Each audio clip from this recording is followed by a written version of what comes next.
தாய்மார்களே, நண்பர்களே, சகோதர சகோதரிகளே, என்னை வாழ வைத்த தெய்வங்களான தமிழக ரசிக பெருமக்களே, உங்கள் எல்லாத்துக்கும் வணக்கத்தை சொல்லு. டெஃபினட்டாக பொதுவாக இந்த மாதிரி ஒரு பர்த்டேனா நம்ம மட்டும் கொண்டாடாமல் தன்னுடைய ஸ்டாஃபோடு சேர்ந்து அவங்க முகத்தில் பார்க்குற சந்தோஷத்தை தான் ஃபேமிலியில் பார்க்குற சந்தோஷம் மாதிரி நினைக்கிறாப்பா.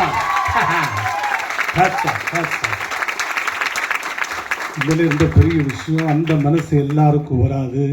ஸோ அந்த மனசை வச்சு தான் இன்னி வாழ்க்கையில் எல்லா வளமும் பெற்று சந்தோஷமாக வாழ கடவுளை பிரார்த்திக்கிற எதா தர்மசிய அதான் மகத்து பாரத மந்திர தந்திர. அதாவது வாழ்க்கையில் ஆரியா எல்லா வளமும் பெற்று சந்தோஷமாக வாழணும்னு சொல்லி டெஃபினட்டாக இந்த பிரான்ச்சில் ஆல் ஓவர் இந்தியாவில் அரௌண்ட் த வேர்ல்டு ஃபுல் அந்த பிரான்ச் வரணும்னு சொல்லி ஒரு வாழ்க்கை ஒரு சக நண்பராக என்னுடைய வாழ்த்துக்களை தெரிவிச்சுக்கிறேன்.